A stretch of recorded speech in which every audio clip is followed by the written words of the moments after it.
couple of lads behind me doing some fishing this morning. Oh dear, I'm holding the phone out on my stick out over the water. I hope that works. Let me have a look. Show you. See it? There it goes, over the water.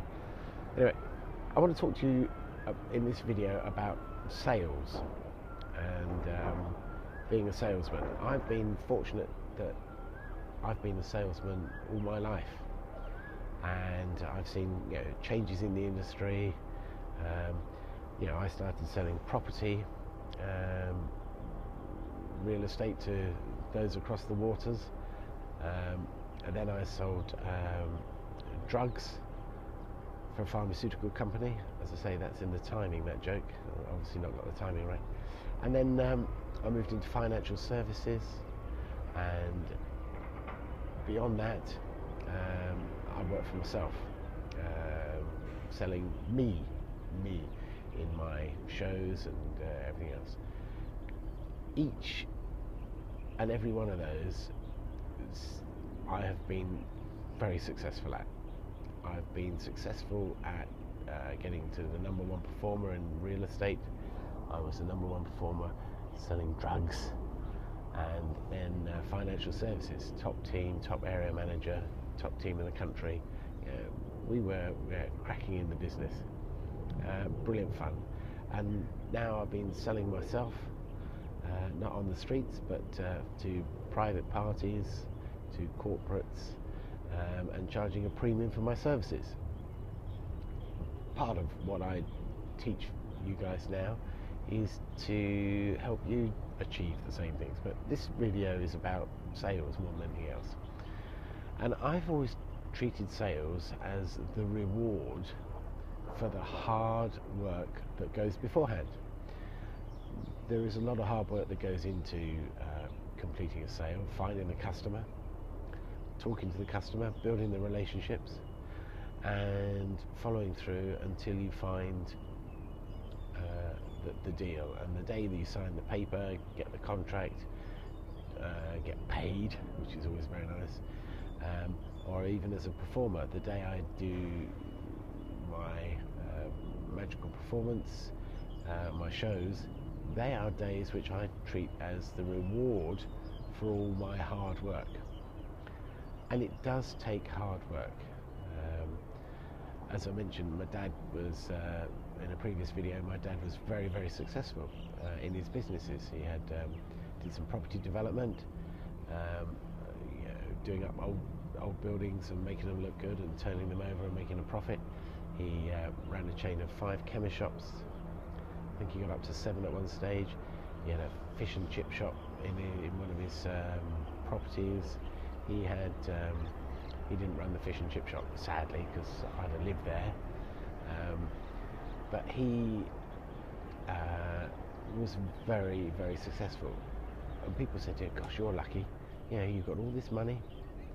And he said, "Yeah, this money's come from being very, very hardworking." And he did put in some long hours. And I think we all forget that. I think we all see people who become a instant success. It does take an awful lot of hard work behind that instant success.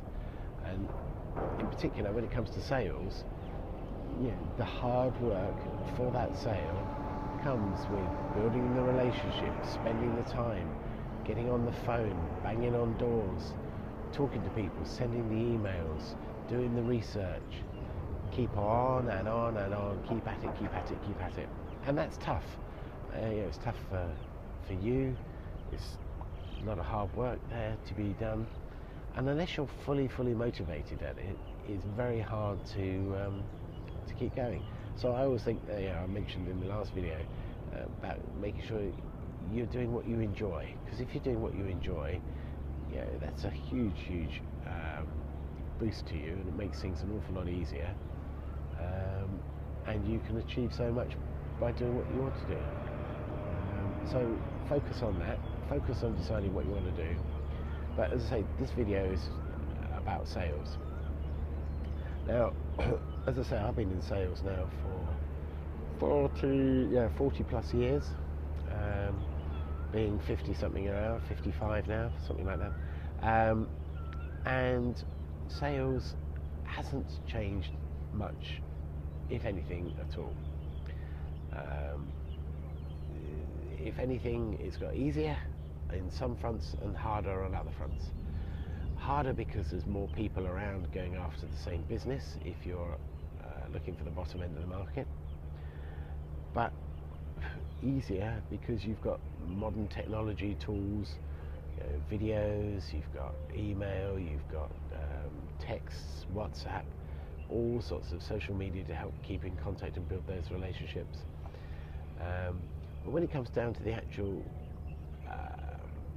sales point of view, I did proper professional sales training with some blue chip companies who taught me how to close, how to handle objections, how to deal with price. It all came down to the fact really that people will buy from people that they know, like and trust, and you've got to develop that know, like and trust. And people will buy when they're ready to buy. If you're not, if you're selling something that's out of cycle to them, they're not going to happy, they're going to get buyer's remorse, they're going to cancel.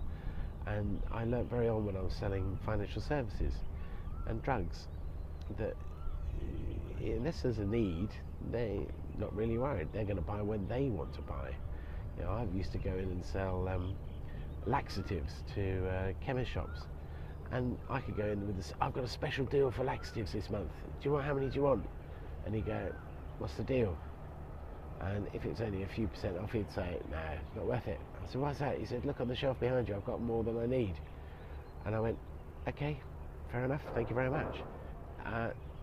The following month, he might get a call for it. So he really needs to see what his needs are, or you really need to see what their needs are, as I should be saying, so that you can focus on giving them what they want when they want it.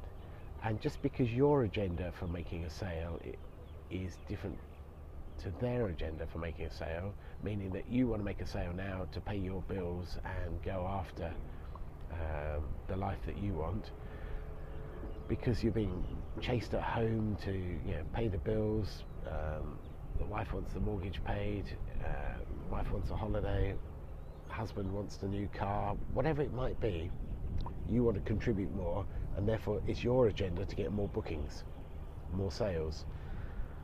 But your customers might say, well, my little Johnny's birthday party is not till December. I don't need photographs, I've just had some done. We had some professional photographs done last year, we don't need any done this year. It doesn't matter what industry you're in, you've got to fit to their agenda. And as long as you do that with sales, understand their agenda, you're going to succeed. The biggest thing though is people then think, I'm not making a sale, oh dear, and they give up. As I say, it's down to doing the hard work. Keep banging on the doors. Be where those customers are. Trade shows, exhibitions, I'm a firm believer in those. Get there, start doing those trade shows. Just get off your backside, get off the sofa, get out there, put down the golf clubs, whatever it is you're doing. The number one focus is to get more business in for you. I'm going to help you any way I can to do that, but you've got to do it yourself. You've got to get off your backside, you've got to get to the trade shows, you've got to get to these exhibitions, you've got to identify where these customers hang out, what they want, when they want, build those relationships, add value as you go. As I say, a recent video was giving away something for free. Do all of that, add value to their lives, and they will come back again and again. Mine was a bag of tissues and just being bitten by these flies. A bag of tissues and an apple when I bought some chicken. That's what someone gave me yesterday. Fantastic. It's all about adding value. So add value to their lives and they will come to you. Keep in contact with them and just keep looking at a pipeline. That's what we call it in sales. What's the pipeline looking like? You take a week on holiday and you're not putting stuff into the pipeline. It goes in at one end and it's got to come out the other end. And the more you put in, the more it's going to come out the other end. Keep at it, keep at it, keep at it. Some of it will get stuck on the way, but unless you put more into that pipeline, you ain't going to get anything out the other end. So do what you can, keep at it, keep focused, look at those big 12 questions. I keep banging on about them. Identify your customers, and we'll go through a step-by-step process that will take you from having no customers to loads of customers, but not just cheap, low-paying customers that are going to pay you more money than your competitors, customers that are going to pay you a premium for your work. You need really to work hard on how you package yourself and do that.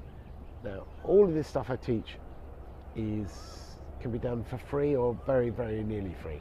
I'm not saying buy this, do that. All I'm saying is that, you know, my book, you can have that for free if you haven't already had it. You know, drop me a line, I'll show you the link. You've got the book, you've got then the fireside chat. That's going to help you. That's for free. Your website costs you a few dollars, but you only need a page. One page is all you need. And the ability to take emails. There's free emails providers out there. You know, you can set something up with MailChimp to set up with autoresponders. Your Facebook is free. You don't need a lot of money. You don't need expensive suits to go banging on door sale. You need to be smart. You need to be the best you can afford, but you don't need Armani or Gucci. You don't need a photographer to take some classic images when you first start out going for premium clients. You can put a sheet up against a wall, stand in front of the wall and take some pictures taken of you. Cut out the background, slap it on something else, and you're done. You can do all of that. You don't need money to go after the high net worth clients. What you do need is to put in the effort to go out there and grab these clients. So enough talking from me now. Get off your backside. Start looking for these new customers with the big 12 questions. Thanks. Bye for now.